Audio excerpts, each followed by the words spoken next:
começando mais uma aula aqui de biologia. Essa aqui é a nossa aula 38.1. Eu, professora Tabita. E eu, professora Laísa, e a gente vai estar falando sobre o desenvolvimento embrionário, parte 1. E aí, o que será o desenvolvimento embrionário? Como é que acontece, funciona? né, professora? Até chegar ao que nós somos. Mas antes é interessante a gente fazer aquela revisão do que é a fecundação. Isso. Né? Vale lembrar que a fecundação é aquele encontro do espermatozoide com o óvulo e a partir dali, né, a gente tem a fusão dos núcleos e vai gerar uma célula ovo ou zigoto, que é o que a gente vai ver agora. Esse passo a passo, o que acontece depois do zigoto? É o que a gente vai ver nessa aula, que é o desenvolvimento embrionário. É isso. Joga lá na nossa tela, diretor. Aí, aula 38.1. E nós vamos iniciar ela. Oxi. Vamos puxar aqui essa aula. Agora foi. Já funcionou. Pronto. Desenvolvimento embrionário, parte 1, galera. Segmentação é o que nós vamos estar falando. Vamos ver que está funcionando aqui essa caneta, professora tá. Deixa eu botar no marca-texto que eu gosto. Segmentação.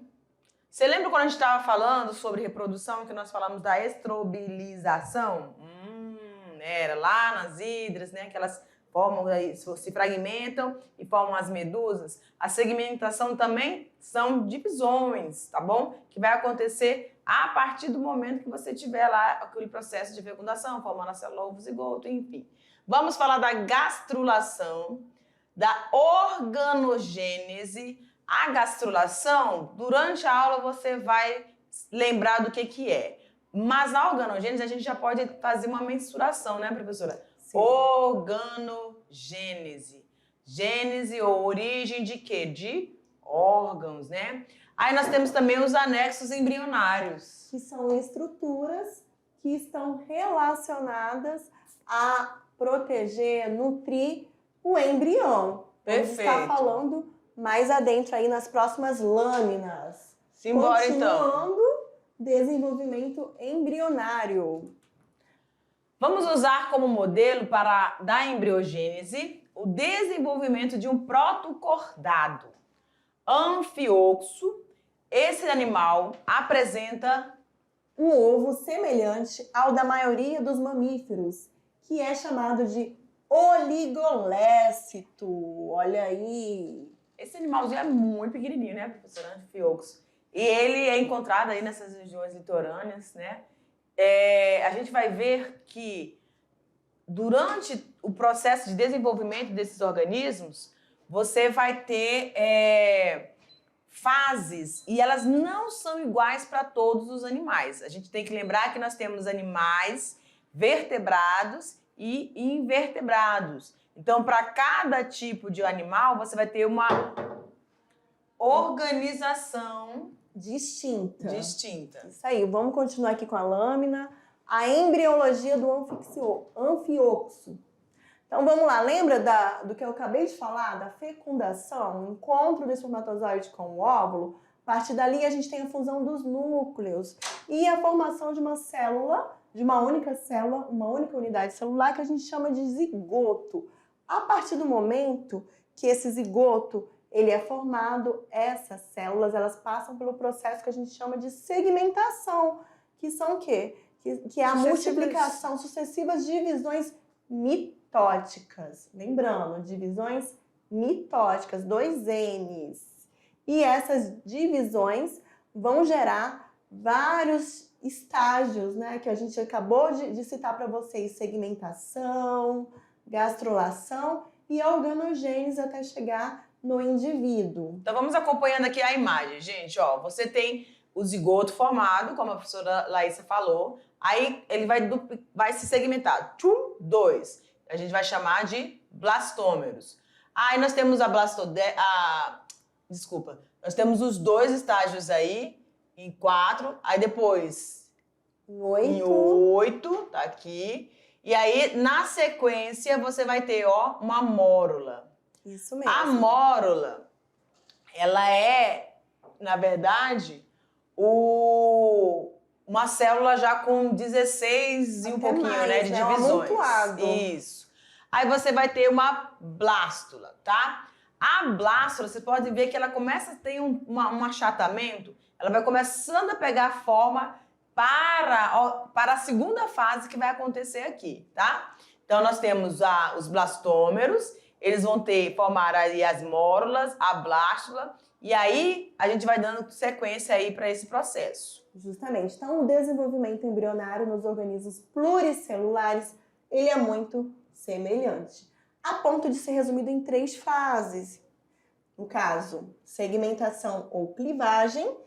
A segmentação ou clivagem é justamente o quê? É essa multiplicação das células, essas divisões mitóticas. Além da gastrulação gastrulação, histogenese ou organogenese, que é o que a gente vai estar vendo adiante. Então, histogênese e organogênese é a mesma coisa. Né? Vamos para a segmentação, galera. Você anotou aí no seu quadro? Tem que prestar atenção nessas fases, tá bom? Então, primeiro momento, essa segmentação ou clivagem. Envolve desde a primeira divisão do zigoto até a fórmula da blástula, como nós mostramos na imagem anterior. Divide-se em 2 fases, a mórula e a blástula, ok? Ok. A mórula, ela lembra uma amora. Sabe que Tanto que no latim, mórula é o diminutivo de amora. Então, vocês vão conseguir fixar se vocês tentarem associar a mórula com a amora. E sabe o que eu lembrei, professora? A parte do tartaruga ninja.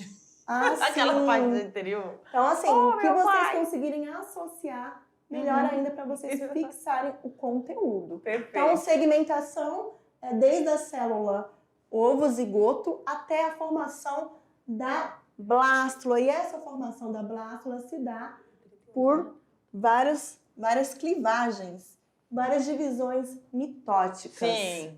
E a partir da blástula, professora, o que vai acontecer? A gente vai ver. Mas antes é importante passar para vocês, né, esse quadro aí que mostra os tipos de clivagem, os tipos de divisões. Nesse caso aí, tipo de segmentação. E ela vai ocorrer em 4 tipos distintos, de acordo com o ovo, o zigoto. Quando a gente fala de ovo, a gente está se referindo ao zigoto. Perfeito. Vale lembrar, né, que existe uma substância chamada vitelo, que é uma substância nutritiva. Perfeito. Que vai fazer com que o embrião se desenvolva. Só que em alguns ovos, essa substância nutritiva, que é chamada de vitelo, ela está diferente uma das outras. Ela está alocada em arranjos diferentes. Perfeito. É o caso aqui do ovo oligolécito. O ovo oligolécito, óligo, já está dizendo o quê? Que seriam poucos vitelo. É um ovo que tem pouco vitelo. Porém, a clivagem dele é uma holoblástica igual. Nossa, professora, que nome é esse? Holoblástica igual. Então vamos prestar atenção só um pouquinho, professora, desculpa. Mas a gente tem 3 pontos, tá? Deixa eu mostrar aqui. Apagar. Pronto. Vamos lá, eles não se perderem, né? Justamente. Você tem aqui, ó, oligolécito, é a primeiro tipo de célula ovo-zigoto. Aí você tem o telolécito, tá bom? Que ele pode ser incompleto ou completo, telolécito. E nós vamos ter o centrolécito. A gente tem que observar isso em relação a essa localização desse vitelo, tá bom? Então, nós temos 3 tipos, anota aí. O oligolécito, telolécito e o centrolécito. Aí, agora você vai prestar atenção nessa etapa aqui, ó, que são as formas de divisões que essa célula ovo-zigoto vai acontecer com ela, tá bom? Vai lá, prof. E de acordo com essas divisões, vocês vão perceber que a mórula, ela vai apresentar, né, ela apresenta formas distintas. Então, o ovo oligolécito é aquele ovo, né, que divide-se totalmente formando blastômeros do mesmo tamanho. Essas então, vocês podem bolinhas, né? observar aqui, né? Esses aqui são os blastômeros. Até chegar na mórula. Então, a gente pode dizer que é uma clivagem, uma divisão holoblástica igual. E o ovo telolécito incompleto, professora, já está falando aí. É uma clivagem desigual. Vocês percebem que quando você compara com o oligolécito, a divisão aqui dos blastômeros, ela não é completa. Não. Ela não está totalmente igual. Eles vão se dividir, mas não Os tem... tamanhos desses blastômeros vão ficar desiguais, formando uma bórula diferenciada. Não tem aquela formação igual, justamente. Então, na clivagem holoblástica desigual, o ovo divide-se totalmente, formando blastômeros de tamanho diferente. Então, observem aqui que esse blastômero, se você comparar com esse aqui de cima, é totalmente diferente. Então, é uma clivagem holoblástica desigual. E já no ovo telolécito completo, a gente tem o quê? Uma clivagem meroblástica. O ovo divide-se parcialmente na região do polo animal. Quando eu falo da região do polo animal, eu falo da região onde vai ter o núcleo da célula. O polo animal, aqui nessa imagem que não aparece, mas a gente pode dizer que o núcleo... É na parte superior. Que ele fica na parte superior, isso mesmo, professora.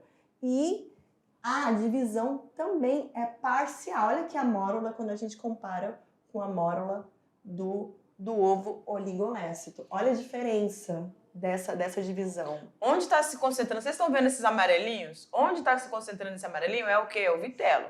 Então, a presença do vitelo faz com que as células que estejam próximas a ela se desenvolvam, se dividam, e essas outras células não consigam se dividir totalmente. Olha o que vai acontecer aqui, ó. Esse amarelinho todinho também tem células, mas ela, por causa da presença do vitelo, ela vai se concentrar e vai dividir apenas essa parte superior aqui, ó, que é a chamada de animal. Isso mesmo. Já na clivagem meroblástica discoidal, o ovo divide-se parcialmente,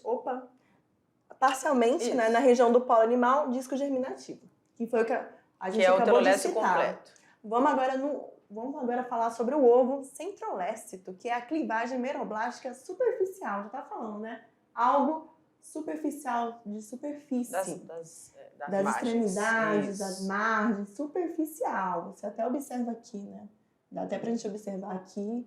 Na clivagem meroblástica superficial, o ovo divide-se parcialmente na região superficial, que seriam essas margens. Perfeito. Tá bom? E como é que eles descobriram tudo isso? Gente, observando o desenvolvimento embrionário de várias espécies. E aí eles chegaram à conclusão que existem apenas esses 3 tipos: oligolécito, telolécito e centrolécito. Sendo que há a presença maior ou menor, né, de vitelo para poder fazer essas divisões ocorrerem, tá? Isso aí, continuando. Essa tabelinha é boa, se você puder fazer um registro dela. Ou faz um print, né? Que hoje em dia tem essa capacidade de fazer o print. Então, com relação ao ovo que foi citado, nós temos oligolécito, mesolécito, telolécito, centrolécito. O oligolécito, né, o vitelo, ele está em pequena quantidade. Só que tem uma questão aqui, ele está uniformemente distribuído. É o nosso exemplo aqui. Por isso ele consegue formar blástulas, né? Blastômeros de tamanhos iguais. É o nosso caso aqui, mamíferos, placentários, equinodermos, né? Só a gente lembrar aí da estrelinha do mar e do anfioxo. Já temos também um outro tipo, que é o mesolécito. Vocês já percebem aqui, né, onde ele se encontra, esse vitelo, a região, quantidade média, né, concentrada no polo inferior, que é o polo vegetativo. Lembra que na imagem anterior nós falamos da divisão aqui, ó, no telolécito. Ele vai estar, a vitela na parte superior, né? Então ele vai dividir aquela regiãozinha anterior. Aqui a gente já vai ter essa região concentrada na parte inferior, que é o polo vegetativo, tá? Justamente o exemplo aqui, os anfíbios. Já o telolécito é uma grande quantidade de vitelo. Dá para perceber aqui, quando a gente compara aqui, quanto, né, que a gente tem de vitelo. E o exemplo clássico aqui, a gente tem as aves, os répteis e peixes. E aqui o outro ovo distinto é o centrolécito. O próprio nome ele já dá deixa. É uma grande quantidade ocupando o quê? O centro do ovo. Acontece com os artrópodes, os insetos. Muito bem. Então, cada grupo vai ter um tipo de representação a partir da quantidade de vitelo distribuído no seu ovo ou zigoto. Os ovos com média concentração de vitelo, chamados heterolécitos, distribuídos em um dos polos, que é o polo vegetativo, segmentam lentamente nessa região e rapidamente onde não há vitelo, ou seja, no polo animal. Então, lembrando que Parte inferior, polo vegetal. Parte superior, polo animal. Onde Então, está onde próximo ao mais núcleo. tiver, ó, como tá dizendo aqui, ó. Onde não tiver... Oh, Jesus. Vamos apagar aí.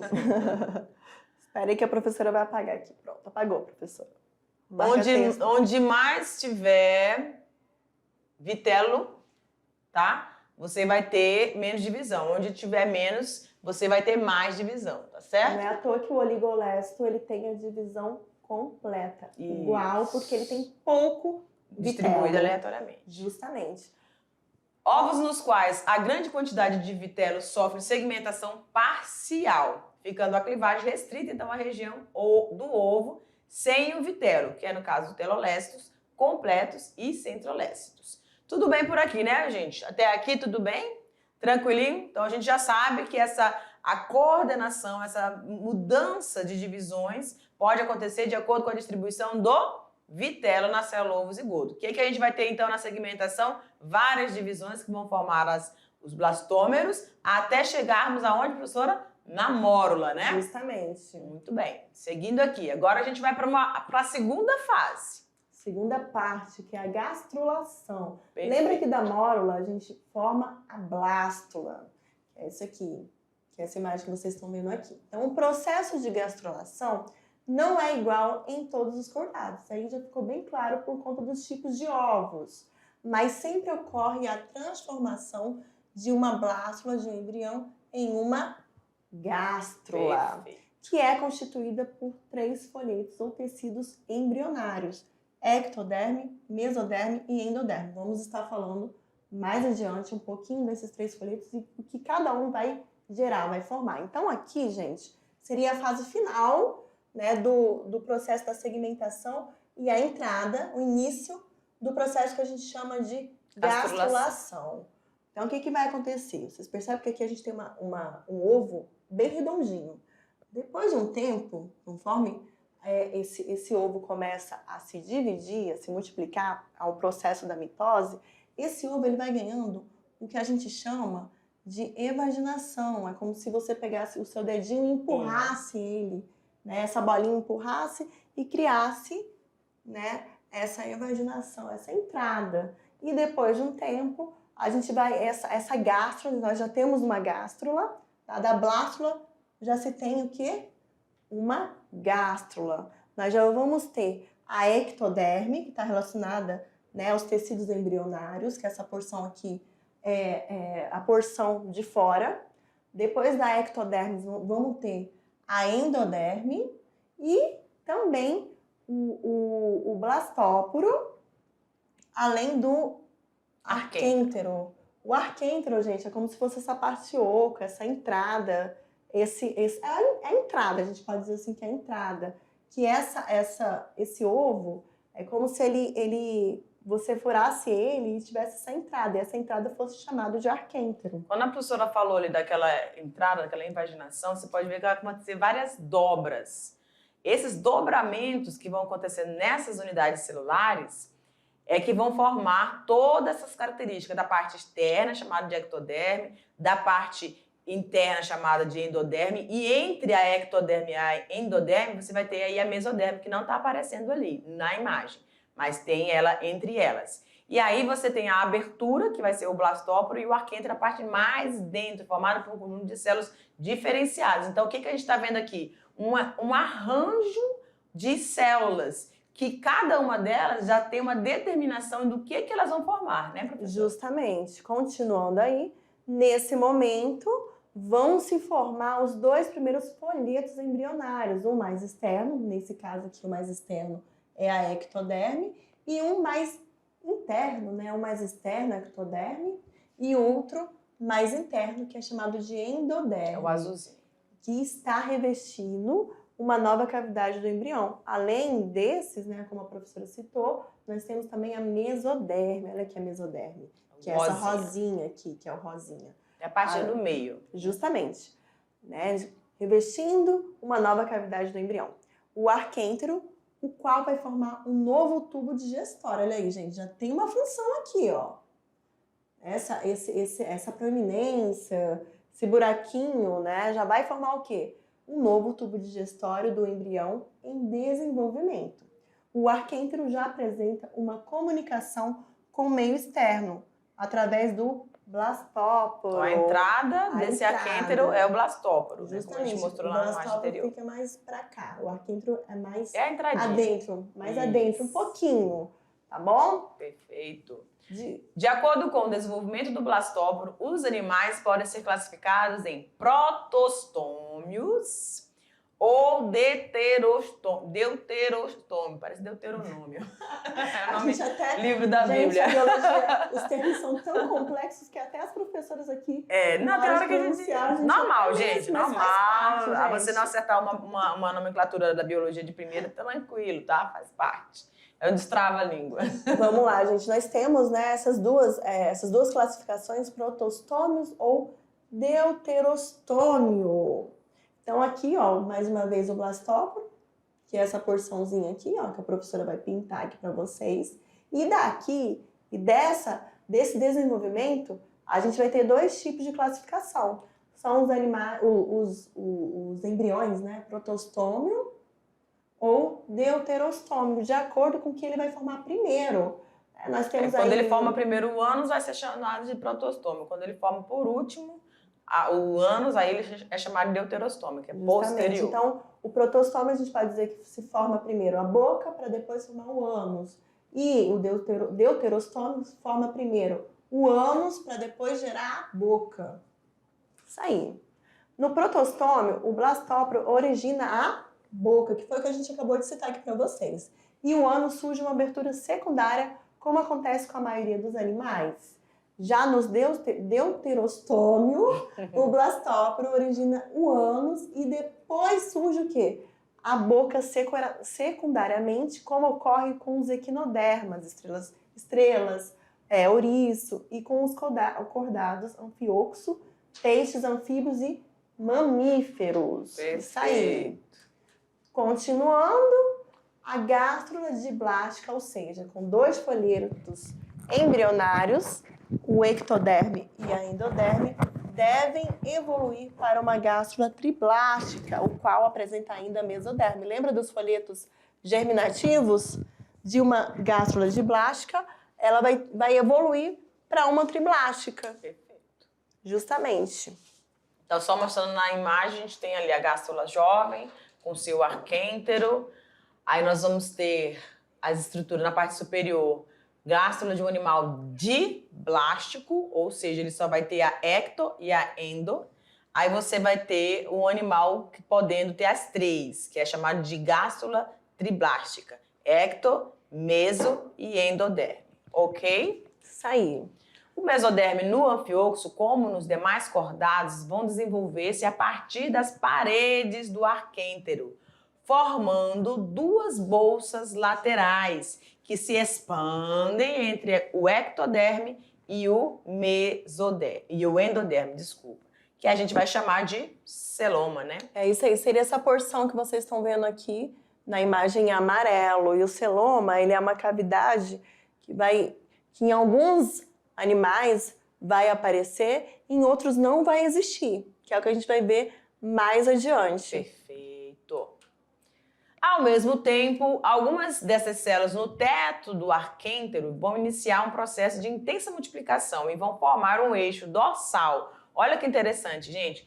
A gente está falando aqui do desenvolvimento do embrião de diferentes espécies. Então, para cada uma, como a professora Laísa falou, vai formar o celoma, outros vão ser acelomados, vão ter essa presença desse tubo sobre o arquêntero, que a gente vai chamar de notocorda, tá? Que na maioria dos vertebrados será substituída pela coluna vertebral. Então, onde a gente tem aqui, ó, será que vai aparecer? Tá aparecendo bem claro, acho que o vermelho, não sei, o azul, vamos lá, ver o azul, professora. Parece? O azul ficou melhor. Então, ali, ó, você tem o conjunto de células desse tubo que vai formar a notocorda. E aí, para alguns vertebrados, né, a maioria deles, você vai ter a presença nesse local do desenvolvimento da coluna vertebral. É importante destacar também que a notocorda não originará a coluna vertebral, somente será por ela substituída. Uma não origina a outra, não é isso. Ela vai tomar o lugar, né? Vai ocupar o lugar, substituir. Perfeito, galera? Isso aí. O resultado de todas essas transformações é o surgimento de uma nova figura denominada neurula. Eu acho que esse nome aí já dá até uma deixa. Neurula, nervos, tecido nervoso. O que será, hein, professora? Verdade. Nos vertebrados, peixes, répteis, aves e mamíferos, a gastrulação difere um pouco em relação à do anfioxo, mas o resultado final também é a formação da neurula. Então, vou mostrar aqui, ó, o tubo neural, e aqui a gente já tem a formação da neurula. Cadê aqui, professora? Tá em cima, aqui, tubo neural. Tubo neural, isso mesmo. Placa neural, tubo neural. Olha lá, a imagem está embaixo. mostrando como é que ela vai se formando. Você vai ter os primeiro o surgimento da placa, tá vendo que ela vai ficar bem retinha, depois ela vai começar a sofrer uma invaginação até formar o tubo neural, tá certo? Justamente. Então você vai ter a notocorda em azul, olha aqui a notocorda se formando, tubo neural acima dessa notocorda, tá bom? Isso aí. Após a formação da neurula, inicia-se a histogênese. Histogênese está relacionada ao quê? A tecidos, onde os 3 folhetos embrionários, através da ativação e maturação de determinados genes das células, darão origem aos diversos tecidos e órgãos. Olha como é que é fantástico, gente. Essas células, desde o momento da fusão desses núcleos, desse espermatozoide com o ovócito secundário, do óvulo, né? Você tem, então, dá início, pá, um start. Aí ela começa a se dividir em 2, em 4, em 8, e vai-se embora, sempre aos parezinhos. E aí ela vai formando o quê? O blastóporo. Blastóporo não, blastocele. Isso. E aí, entrava a língua mesmo, né? Depois ela vai formar a mórula. Depois dessa mórula, você vai ter a formação da gástrula. Da gástrula, vocês viram que vai acontecendo várias transformações. Vai aparecer o celoma, vai aparecer o tubo neural e vai aparecer também a notocorda, né? Então, todas essas células, elas sabem exatamente a partir de quê? Determinações genéticas, o que elas vão originar. Tá? Olha que bonito, né, professora? Depois do processo da gastrulação, nós temos o processo chamado organogênese. Então, já vimos segmentação, gastrulação e agora a gente vai ver a organogênese. Mais uma vez aqui, né, se a gente for parar para pensar, analisar, nós temos desde a fertilização da célula ovo, zigoto, aos estágios que passam pela segmentação, chega já na gastrulação, até chegar na organogênese. Perfeito. Vamos lá. A organogênese é a fase em que ocorre a diferenciação dos folhetos em órgãos. Ela se inicia nos cordados com a neurulação, que consiste, então, na formação do tubo neural a partir da ectoderme. Vocês estão observando que cada folheto embrionário, meso, ecto e endo, vão ser responsáveis por uma organização dentro desse ser vivo que está em formação? Então, aqui, ó, essa neurulação, esse tubo neural, ele é formado a partir de quem? Da ectoderme. Que é o que você vê aqui, ó, na imagem. A parte mais externa. Então, do externo ectoderme se tem o tubo neural. Oi? Agora vamos para os anexos embrionários. Então, os anexos embrionários, eles são estruturas que derivam dos folhetos germinativos associados ao embrião, né, que são adaptações evolutivas dos vertebrados amniotas, aves, répteis e mamíferos ao meio terrestre.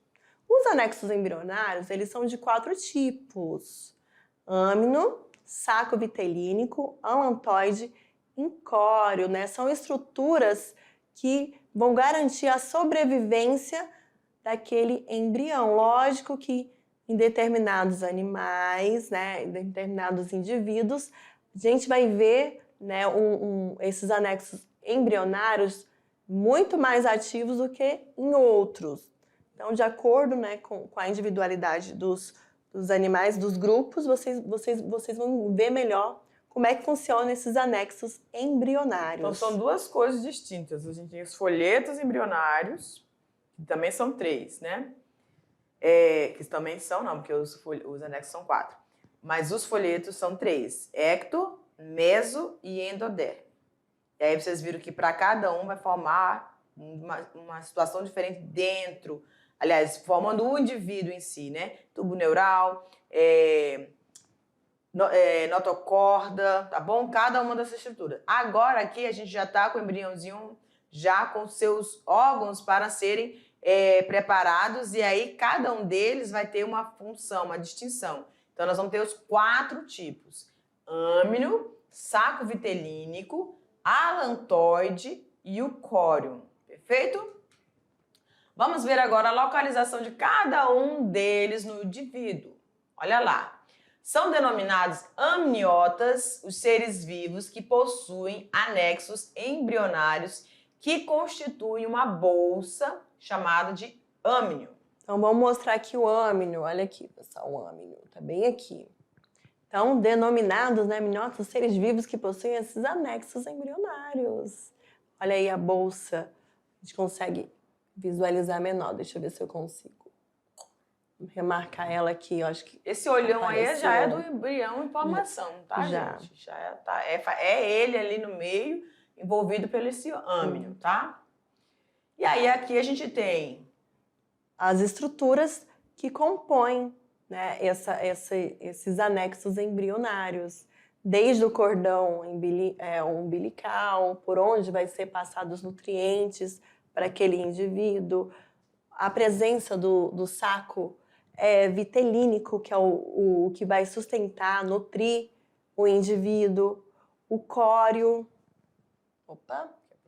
a proteção, né, contra choques mecânicos. Vamos pensar aqui no ovo da galinha, no pintinho ali. Então, tudo isso aí tem quando a galinha está chocando seus ovos.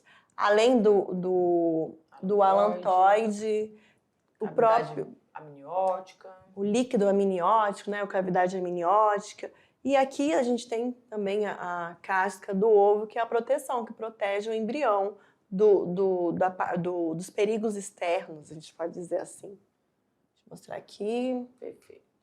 Agora vamos falar de cada um passo a passo, tá bom? No âmnio. Consiste em uma bolsa cheia de líquido, o líquido amniótico, que vai envolver e vai proteger o embrião contra os choques mecânicos e dessecação. É ele que vai estar ali, ó, diretamente protegendo o embrião. Ele vai estar envolvendo, vai estar o bebê em desenvolvimento, o feto está ali dentro desse líquido, tá bom? Protegidinho, certo? E ele delimita uma cavidade denominada de cavidade amniótica. Já nos répteis e nas aves, todo o líquido dessa cavidade é absorvido pelo embrião até o final do desenvolvimento embrionário. Por que a gente está falando de répteis e aves? Porque eles são animais que têm o seu desenvolvimento dentro de ovos, tá bom? E aí você vai ter uma diferenciação da quantidade de vitelo e nas estruturas que cada um desses organismos vão ter, certo? E é bem interessante vocês anotarem, né, essas informações, tá bom? Então é o momento agora de vocês pegarem o caderno, a caneta, o lápis, ou até mesmo fazer a captura de tela, o print aí, e anotar essas informações para que vocês possam estar conseguindo diferenciar o que cada estrutura dessa faz, né, tem como função. Então vamos lembrar que o âmnio, vamos pensar na gente, né, ser humano. Quando nós estamos grávidas, se a gente, Deus do livro, escorrega, a gente continua fazendo as mesmas coisas, né, sabe, Laís? Sim. E aí, nessa atividade que você está fazendo em casa, você leva o escorregão e Deus do livro cai. Você está grávida, né? Dependendo obviamente, o teu instinto vai fazer com que você não caia de barriga, você vai dar um jeito de cair de lado, de costa, instintivamente. Mas o que vai proteger o bebezinho lá desse impacto que você levou um escorregão? O âmnio, tá bom? Então, ou alguém que você vai estar se locomovendo numa rua muito movimentada, alguém esbarra. As mães já devem ter percebido, sentido isso. A barriga, ela se contrai e fica endurecida mesmo, porque para proteger o bebê ali dentro. É uma coisa tão natural, tão instintiva, que o corpo ele tem Responde. essa adaptação. E lembrando, assim, só um ponto aqui, que a perda do líquido amniótico durante a gestação é um risco de vida Com para certeza. o feto. Risco Ele de não vai morte, conseguir na se alimentar, verdade, ele não vai- justamente. Realmente vai desidratar ali dentro, né? E o saco vitelínico? É uma estrutura ligada ao intestino do embrião. Você tá vendo aqui, né? Ó. Aqui você tem o âmnio, em azulzinho aqui você tem o feto, né? O bebezinho. Aqui é o saco vitelínico. Essa ponte de conexão aqui. Ah, menina, só tem agora. Vamos mudar aí a cor da tinta? Pronto, mudamos aí a cor da tinta. Ficou melhor. Aqui, ó, tá? Tem essa estrutura ligada ao intestino do embrião, que possui a função de envolver o vitelo, substância de reserva energética do ovo. Também é responsável pela nutrição e digestão de seus componentes, nutrientes para o embrião, transferindo para os vasos sanguíneos do embrião. Então, ele tanto vai nutrir quanto vai fazer a digestão também para esse feto que está em desenvolvimento, tá bom? E vale lembrar, né, que ele é muito importante, ele é muito importante porque ele é uma substância de reserva energética do embrião que se desenvolve no ovo. Olha aí. Ele vai abrigar o vitelo. Justamente. Né? E é mais desenvolvido nas aves e nos répteis, pois não recebem nutrientes de outras fontes. Já nos mamíferos, de outras fontes, que ele está dizendo o quê? Da mãe, né? Os répteis e aves põem seus ovos e ele vai ter que se alimentar ali só do vitelo. É a única fonte que ele vai ter, tá? Agora, nos mamíferos placentares, essa estrutura possui menor dimensão. O que vai parecer menor, professora? O vitelo. Pois o feto vai receber nutrientes da placenta, certo? Então, vamos lembrar aí, aves e répteis possuem o vitelo bastante desenvolvido. Justamente por quê? Porque eles põem ovos e os embriões se desenvolvem ali. Nos mamíferos placentários, já estou aqui me incluindo, essa estrutura ela não tem por que ela ser desenvolvida, pois o feto ele vai receber os nutrientes através da corrente sanguínea da mãe, a placenta. Perfeito. Né? Vamos ter também uma aula só sobre isso. Perfeito. O alantoide é uma bolsa também ligada ao intestino no embrião, tem a função de receber, no caso, as excretas que são armazenadas. Se ele está se alimentando do vitelo, se ele está fazendo o processo de digestão, alguma coisa vai acontecer, né? Vai ter dejetos ali. Então, quem vai fazer tem a função de receber isso, tá? Essas excretas que vão ficar armazenadas nessa estrutura chamada de alantoide. Olha onde ele está aqui, ó. Deixa eu pintar aqui toda essa parte aqui. Ok? Isso aqui é o alantoide. Perfeito. Nos répteis, aves e monotremados, o alantoide se liga ao córeo, formando o chamado de alantocóreo. Não são em todos, então, apenas nos répteis, nas aves e nos monotremados. Tá certo? Isso aí. O alantocóreo é uma fina camada que fica em contato com a casca do ovo, possibilitando as trocas de gases respiratórios entre o sangue do embrião e o ar atmosférico. E o córeo, prof, só tá faltando isso aí. É o anexo embrionário mais externo. Ele vai envolver o embrião e todos os demais anexos protegendo-os. Então, o córeo é o paizão, a mãezona, né? Abraça todo mundo. Abraça o alantoide, o alantocóreo nos indivíduos que tiverem. Abraça o vitelo, o saco vitelínico e abraça o âmnio, tá bom? Isso aí, professora. É isso aí, galera. Estamos aqui finalizando mais uma aula e já a gente se encontra para aquele momento da revisão. Tchau! Até mais!